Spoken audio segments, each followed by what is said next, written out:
terima kasih atas kesempatannya. Kami pada kesempatan hari ini ingin bersama-sama dengan Bapak Ibu dalam dalam tugas calon guru penggerak tentang pemetaan aset. Kami juga sekalian nih mumpung mungkin ini juga baik untuk kita bagaimana kita memandang aset yang dibutuhkan oleh sekolah dalam penunjang kegiatan pembelajaran.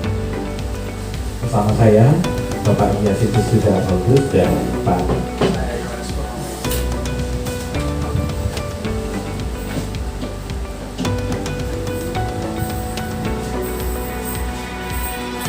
yang pertama kami ingin menjelaskan dulu rincian-rinciannya. Kemudian setelah ini kita akan melihat bersama aset-aset apa saja yang ada. Pak Ilham kalau mau duduk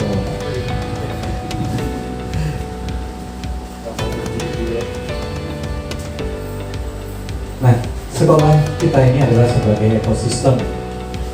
Ekosistem ini merupakan sebuah tata interaksi antara makhluk hidup dengan unsur yang tak hidup dalam sebuah lingkungan. Sebuah ekosistem mencirikan suatu pola hubungan yang saling menunjang pada sebuah teritorial atau lingkungan tertentu.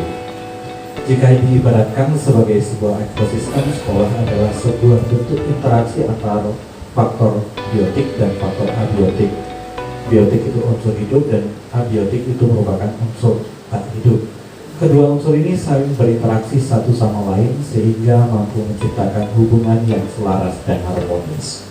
Dalam ekosistem sekolah, faktor-faktor biotik akan sangat mempengaruhi dan membutuhkan keterlibatan aktif satu sama lain, di mana komponen dari biotik itu terdiri dari murid, kepala sekolah, guru, staf atau tenaga kependidikan, pengawas sekolah, orang tua, masyarakat sekitar sekolah, dinas terkait dan pemerintah daerah.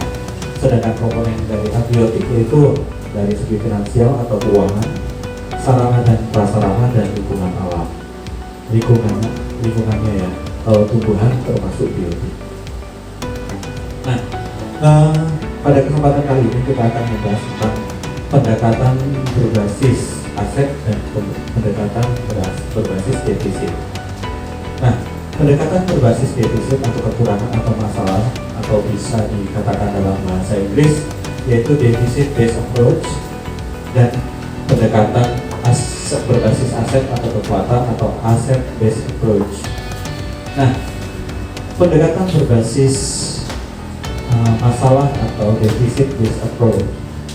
Pendekatan berbasis aset ini mengacu pada bagaimana kita memandang sekolah. Apakah dipandang sebagai kekuatan atau dipandang sebagai masalah atau kelemahan. Pendekatan berbasis kekurangan atau masalah akan memusatkan perhatian kita terhadap apa yang mengganggu, apa yang kurang, dan apa yang tidak berfungsi dengan baik. Kita mengeluhkan banyak fasilitas yang tidak berfungsi baik, buku ajar yang tidak lengkap, atau sekolah yang tidak memiliki laboratorium, ini sebagai contoh. Kekurangan yang dimiliki mendorong cara berpikir yang negatif, sehingga fokus kita adalah bagaimana mengatasi kekurangan atau apa yang menghalangi ketercapaian kesuksesan yang ingin kita raih.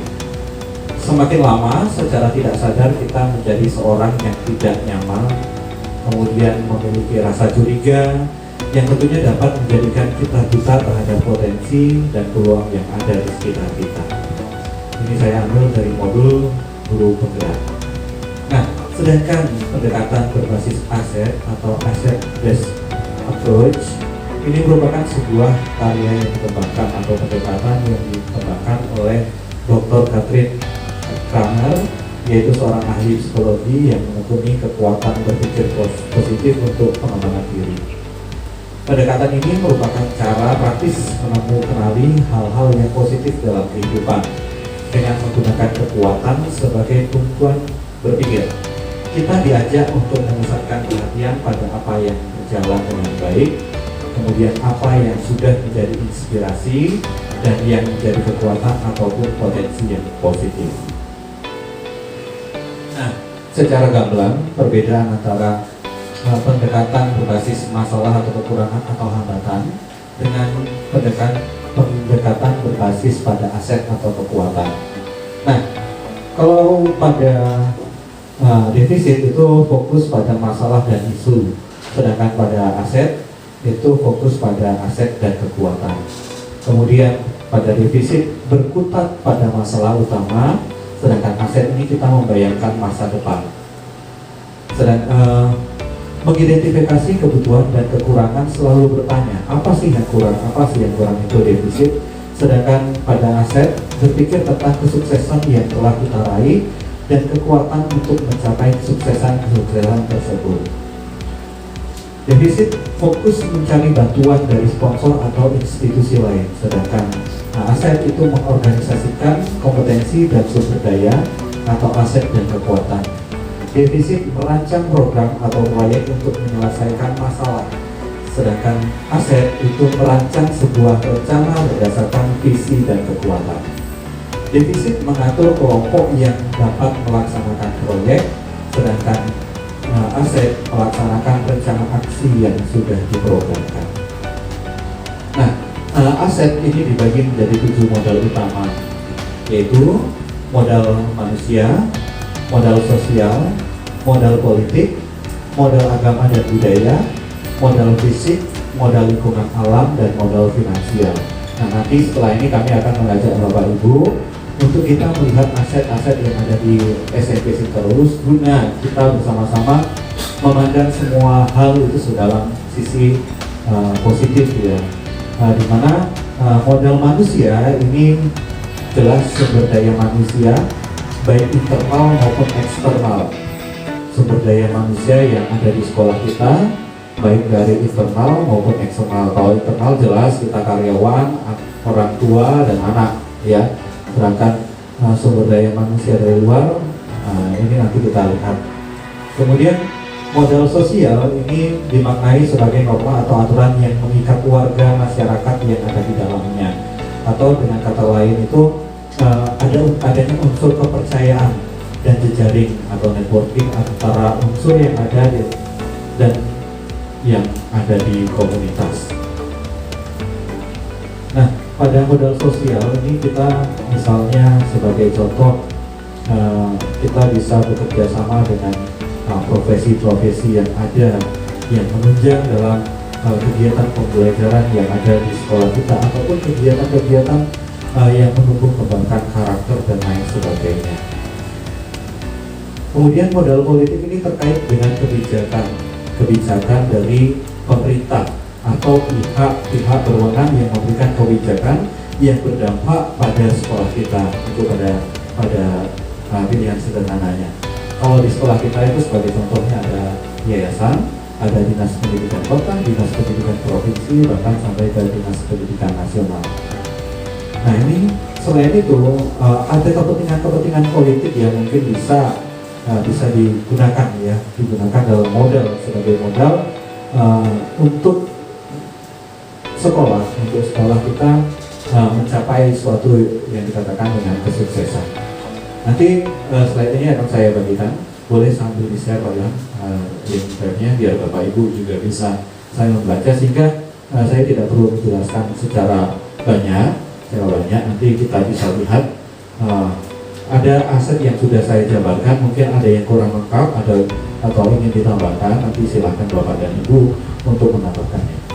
Kemudian modal agama dan budaya jelas ya, ini sangat jelas. Sekolah kita terdiri dari agama, suku yang berbeda, budaya juga banyak ya. Kalau di Bengkulu jelas budaya Bengkulu, tapi kita jarang, artinya yang asli orang Bengkulu di sekolah kita ini nggak banyak. Tetapi itu juga bisa dijadikan modal atau aset untuk terciptanya ruang pembelajaran dan ruang pengalaman.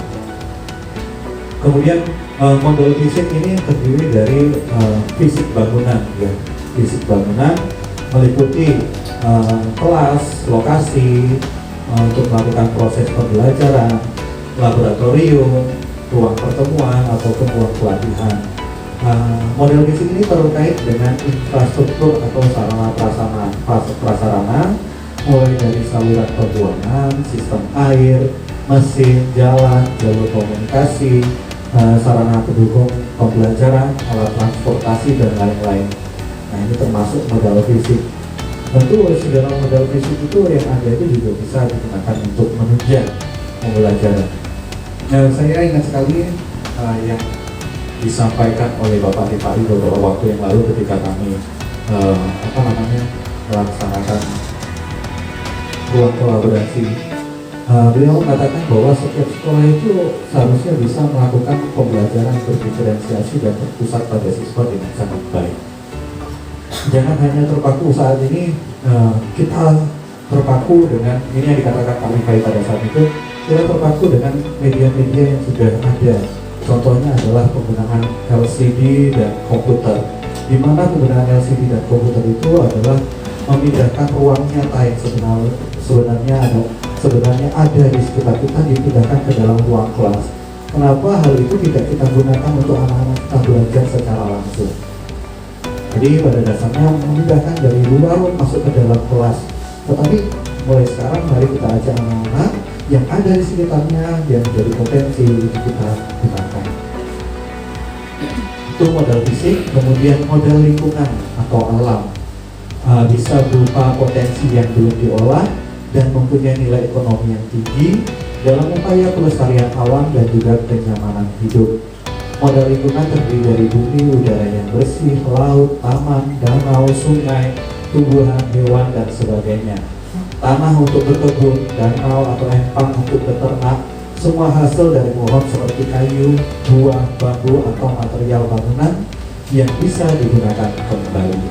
Nah, ini bukan hanya sekitar sekolah, tetapi lebih luas nanti lingkupnya kita mungkin di Kota Bengkulu ya. Lebih lanjut, kita memetakan aset sekolah kita yang memungkinkan untuk menunjang termasuk di dalam wilayah Kota Bengkulu. Kemudian modal finansial, dukungan keuangan yang dimiliki oleh sebuah komunitas. Modal finansial ini termasuk tabungan, investasi, pengurangan pendapatan, pajak, hibah, gaji, serta sumber pendapatan internal dan eksternal. Modal finansial juga termasuk pengetahuan tentang bagaimana menanam dan menjual sayur di pasar. Nah, ini bisa seperti contohnya proses hidroponik yang kita lakukan. Bisa digunakan sebagai pembelajaran dari mulai penanaman hingga nanti pemasaran. Tetapi pada saat ini khusus hidroponik pemasarannya hanya baru sebatas bapak ibu guru, belum berani, artinya belum kita pasarkan ke orang tua bahkan orang luar. Apakah ini nanti bisa dilaksanakan atau tidak? Ya, ini salah satu aset sebenarnya, aset yang menunjang kita dari keuntungan, ya khususnya keuntungannya sangat luar biasa. Nah, pada dasarnya nanti akan kami bagi dalam bentuk modal 7 modal atau 7 aset utama komunitas. ABCD biasa disampaikan ya, Asset Based Community Development. Nah, mungkin nanti seandainya ada pertanyaan ketika berproses dalam melihat aset atau menentukan aset-aset yang mungkin menunjang kita dalam membantu kita dalam kegiatan-kegiatan di sekolah ini, boleh Bapak Ibu tambahkan dari file yang sudah dikirimkan oleh Pak Ilham. Oke Pak Ilham, silakan.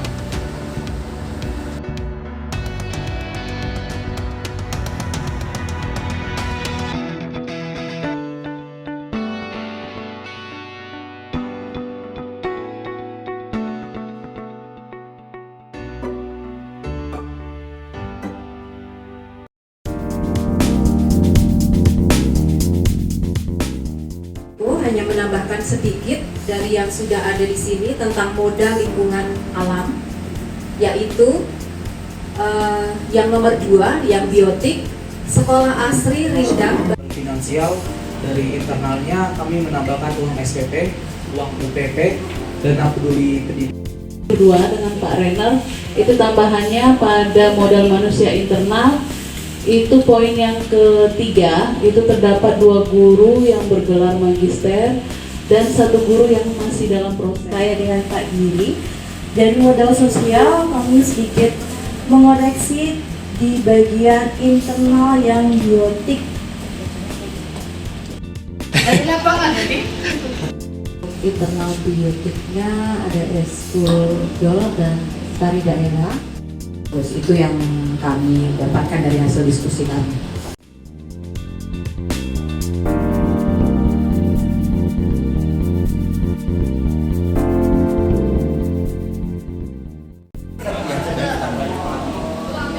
Kita nggak usah mengada-ngada,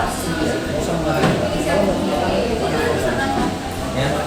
Kalau meeting kita nggak bisa, itu kan punya ya kita bisa apa sekarang? Paham ya? Yang penting untuk pembuatan cerita, bisa cerita, dia bisa berita tentang kegiatan dan sebagainya. Itu bisa.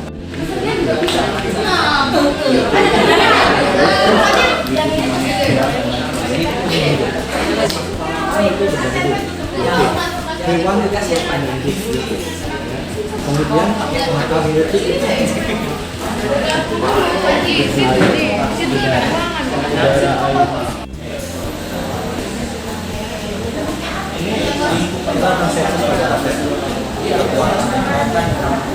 kemudian kita bayangkan kemudian kita berpikir bagaimana tentang sesat, bagaimana masih